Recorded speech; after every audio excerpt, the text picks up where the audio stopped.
asteroids. It was Tank. No, it wasn't Tank. It was. I know the one we've talked about. We talked about it in the previous episode. That was really cool too. Yeah. For the time. I mean, obviously it was pretty crude by today's standards. But no, I really like that email. That was really good follow-up. Oh yeah, totally. Yeah. I can't go to this. We're gonna have some fun. I want to go to this website so badly. Please send it to me. I'm jonesing and I can't do it. What else? I'm sorry. I was thinking about games. What are we doing? Nothing. Emails. That's it. Nope, that was it. That's all we had at the moment. That's all we care about. We're pretty much done here. We can wrap it up. Any last thoughts? Nope. No. Yeah, me neither. My mind's a blank. Okay, well, bye-bye, everybody. Thanks, guys. We'll talk to you soon. Bye.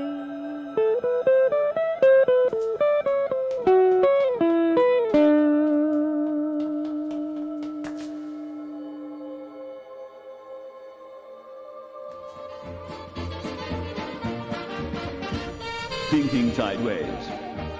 I don't understand. Does not compute. You never know. Insufficient data for formulation slide. What? Stories of things we simply don't know the answer to. Well, hi there. This is Thinking Sideways, and I'm Joe, and joined as always by Devin. And Steve. There we go. Okay, Yeah. now we're ready to solve the mystery. Woohoo! Okay, I know. No intro. Straight into it. I like your way, man. Yeah. So this mystery, unfortunately, doesn't involve any bloodshed. There's no murders. No supernatural That's okay. stuff. I know. We've been kind of on a no murder kick recently. Yeah. So Very true. Yeah, this is non-violent. This is a very cerebral mystery. Cool. In very early 1964, about 6 weeks after the assassination of John F. Kennedy, a KGB agent who had been working for the CIA as an agent for us. As a double agent? No, well, I guess if he's a KGB agent, he's sort of a double agent. But a double agent is really one who's a KGB agent that's working for us, but he's still a KGB agent loyal to them and passing disinformation to us. So he was working for us as an agent, but he really actually was a double agent, although there's still controversy about that. That's one of the mysteries we're going to address tonight. How much wood could a woodchuck chuck? A woodchuck could chuck wood is what that sounded like to me. Absolutely. Precisely. Wow. Okay, Totally, so yeah. Okay, so obviously this is going to be a convoluted show, and I'm going to be A little bit lost. convoluted, Okay. but here's the if you're worried about a long, tedious show that grinds on forever, no, I'm going to talk really, really fast, and we're going to get it done with really fast. Okay. Perfect. Yeah. Okay. Let's go. All right. Okay. So let's go back to the beginning. So wait, who is this guy? His name was Yuri Nasenko. Yuri was part of a security detachment for a Soviet delegation to a disarmament conference in Geneva, Switzerland. Okay, so he's Russian. He's a Russian. Okay. And a member of the KGB. When he was in Geneva, he passed a note, secretly of course, to a U.S. diplomat requesting a meeting with a U.S. representative, which means a spy. The man who was responsible for recruiting Soviet agents in Switzerland was a guy named Tenant Bagley, who went by the name Pete, so Pete Bagley.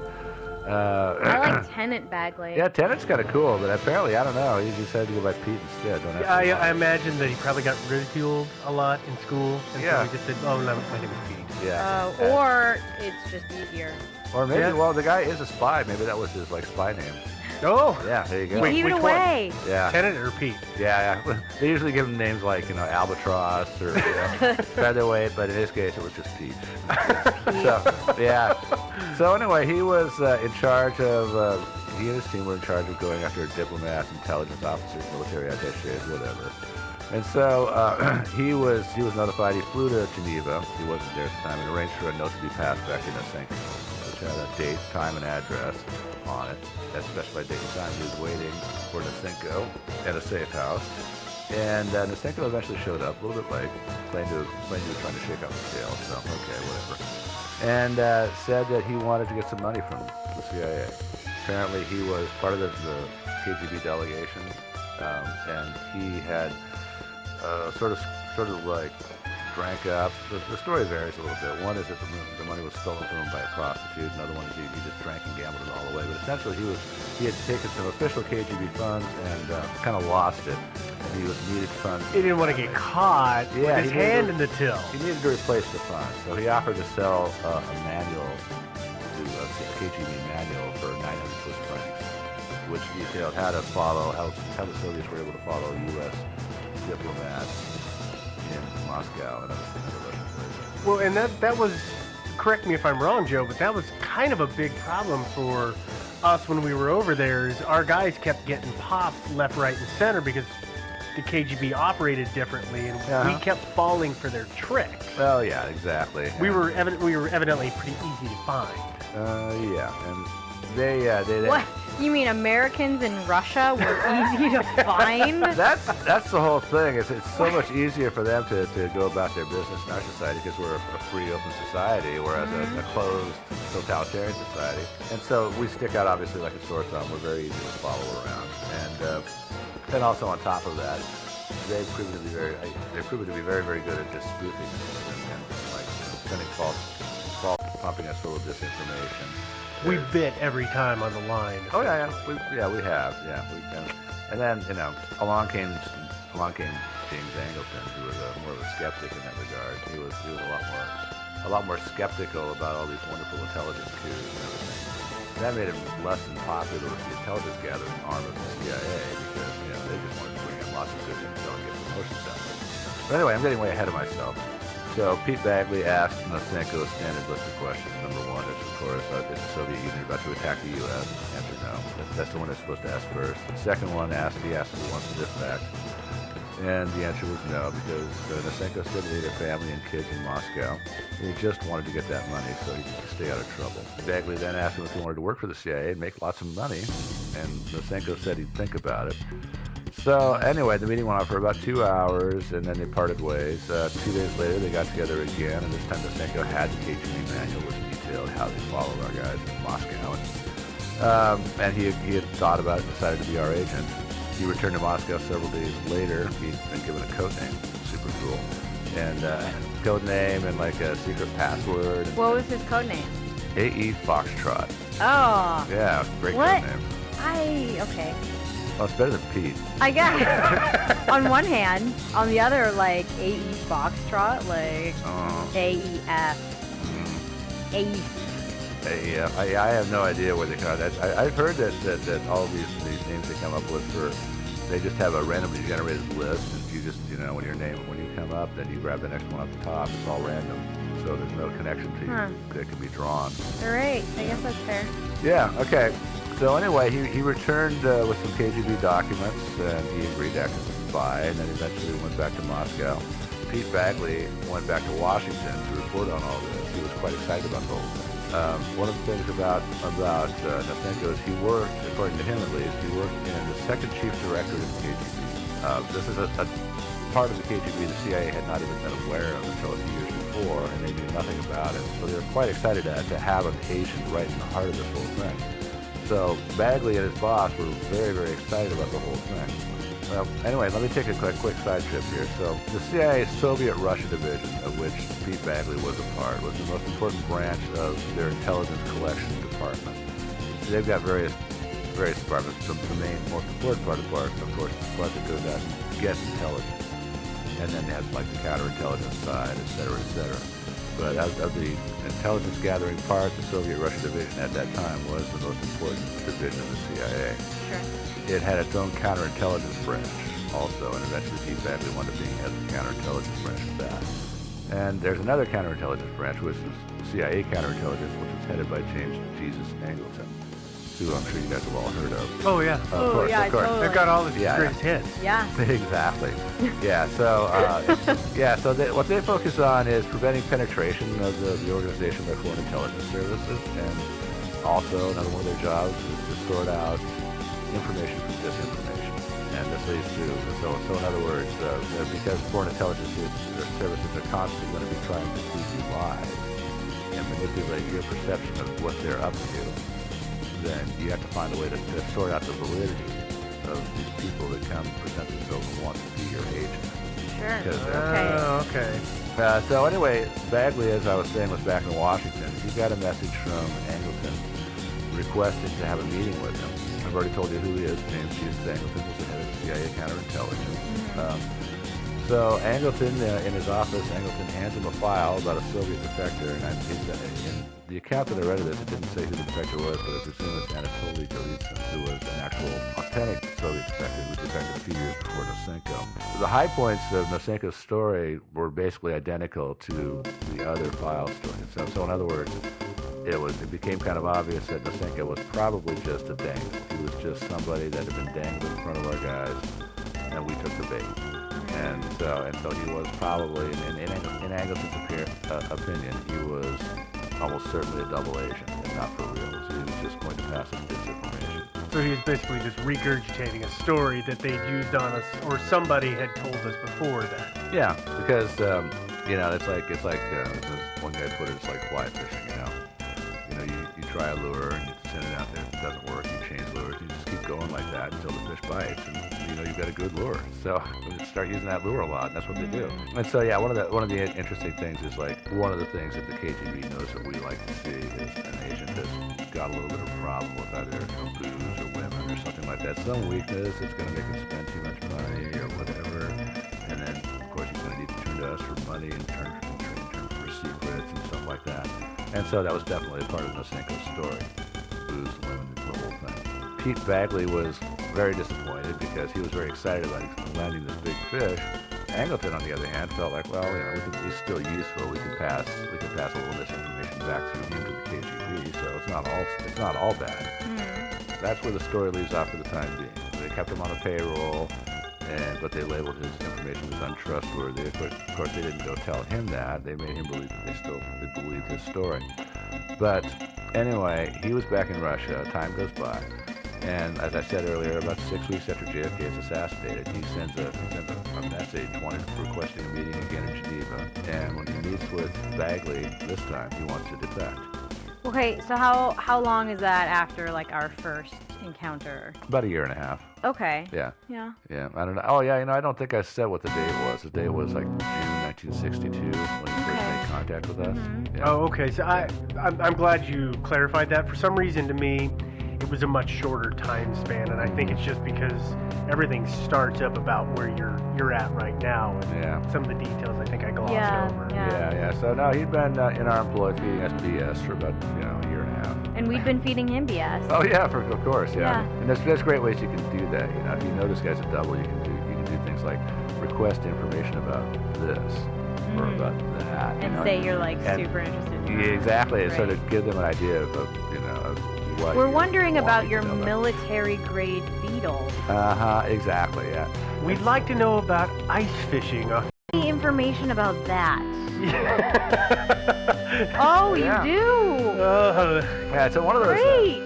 Yeah, in the spy business, every teeny little tidbit gets considered. So so any little piece of BS that you can feed him is valuable. Sure. So he says he wants to defect, and so he Bagley cabled back to CIA headquarters, and even though this guy was obviously a double agent, they saw no use in letting him defect. Unfortunately, I left out the most important part. Let me go back here for a sec. He said he wanted to defect, and he said that the reason he wanted to defect is that he felt that he had come under suspicion, and even more importantly, he said that he knew something about Lee Harvey Oswald. Right. That's right. Okay. Right. The assassination connection. That's right. So the department that he worked for, in that department, a sub-department within that, is what's called the Tourist Bureau, and their job is it's a counterintelligence thing. Underneath that counterintelligence division, there are agents in their own departments who just follow around journalists, and Western diplomats, and tourists who are actually in the Soviet Union, try to recruit them, and also basically spying on them. So since Oswald was an American in Russia, he would have fallen into the purview of this guy's very department. And he'd been a Marine, so that must have made him stand out even more as curiosity to him. Yeah, and somebody, a potentially valuable recruit, perhaps, or assassin, who knows. Nosenko says that he was actually assigned to watch Oswald while Oswald was there, and then after the assassination, Oswald, of course, by this time, obviously had left the Soviet Union. Yeah. Yeah, quite obviously. Right. A couple months prior. Yeah. And so after the assassination, he was apparently assigned to go through all of his KGB files and interview everybody, and just find out precisely who talked to him and who had made contact with them, and if there really was any sort of KGB control over this guy, over Oswald. Sure. And of course, he reported absolutely not. Well, and that would be really important for them to know, because if they are some way responsible for the assassination of an American president in a time where we were always ready with the thumb on the big red button, Yeah. there's another world war going on. That's not something you want to have happen or have Right. anybody find out about. Yeah. Even though he was untrusted, he didn't really have a lot of value to us as a defector. And this went clear up to the CIA director, Richard Helms, who was the director at the time. He authorized the defection because otherwise they could have been accused of suppressing information relevant to the assassination. So they smuggled him out of Switzerland on a military attaché plane, got him back to the States, and at this point they were wondering exactly what to do with him. So they did the obvious thing. They locked him up. Threw him- They threw him in a dungeon for Threw him in 3.5 Gitmo. years. Yeah. They built a little special cell for him in the basement of a house in the Washington suburbs, and basically locked him up and interrogated him for about 3.5 years. Wow. Yeah, they went after him quite a bit. It's a long interrogation. Yeah. Yeah, especially for somebody who came to you and said, "Hey, I want to defect to America because I have this information." Well, there's some issues, though, and I don't know if you were going to get to this, Joe, but one of the things that I know really prompted them to go ahead and lock him up initially was the fact that his reason for wanting to defect was he had gotten, correct me if I'm wrong here, is that he had gotten a cable saying, come back to Moscow, Yeah. at which point he was worried they'd figured out he was playing the game and he was going to be killed. Yeah. But when we had everybody look into it, there was no record of this request, this cable. Yeah, Yeah. it took a little while to sort that out. I think. I guess Right. it's just the 3 years is like a really long time. Yeah, it kind of is a long time. Yeah. Oh, yeah, it's definitely above and beyond. Yeah, it sounds like, and I don't think we're ever going to get to the bottom quite exactly of why he was locked up and interrogated for quite that long of a time. They did catch him out in a couple of significant lies, actually more than a couple. One was about the cable, the telegram, recalling him. Mm-hmm. And another significant aside about that is that the FBI had a major source called Fedora, and he was a Soviet diplomat in New York, and that was his code name, Fedora, and that's not his Russian name. Right. But so they had been this guy Fedora was a double agent also, and they didn't know it, of course, and he'd been feeding them disinformation for years. Yeah, so Fedora comes along, and they're asking him if he knows anything about Nosenko, and he's saying, well, the chief of the KGB office in New York had called a meeting in, a bunch of KGB agents, and also Fedora, who was a diplomat but still a high-level Russian, so he was in on this. And spelled out a few details, a lot of relevant details actually, like his rank in the KGB, lieutenant colonel, which it later turned out he'd been lying about. Nosenko admitted that under interrogation. And also he confirmed that yes, there had indeed been a telegram recalling him. He'd heard about that also. And of course this later sort of backfired on Fedora a little bit, because it sort of after Nosenko confessed that he'd been lying about that stuff, suddenly people are looking at Fedora and thinking, gee, gosh, why exactly are you telling us this stuff which corroborates his story when we know specifically that this stuff is a lie, because he admitted it. And the fact that Fedora eventually was proven to be a double agent, who was trying to back up his story, sort of was another nail in Nosenko's coffin. Yeah, Fedora was obviously a spy, so that makes Nosenko a double agent too. Yeah, I know. All right, so anyway, so they interrogated him for 3.5 years, and by the way, this was not done just like unauthorized or anything like that. Richard Helms, again, director of the CIA, went to the Department of Justice, which was headed by Robert F. Kennedy, JFK's brother, and got permission to lock this guy up and detain him for as long as need be, and try to bring information out of him. They were accused later on of withholding information from the FBI and from the Warren Commission, which was investigating the JFK assassination, but Helms had actually met with Chief Justice Earl Warren and explained to him the reason why this about how calling him to testify was explaining to him why he would not be a reliable witness. And so, but nonetheless, I mean, still to this day, there's people who accuse the CIA of imprisoning him specifically to keep him from the FBI. From talking about. Yeah, yeah, I mean, because, you know, people love a good conspiracy theory, especially concerning JFK. Yeah, JFK is one of the longest running, I feel, conspiracy theories. Oh God, yeah. Oh yeah, I did get into that. It's fascinating.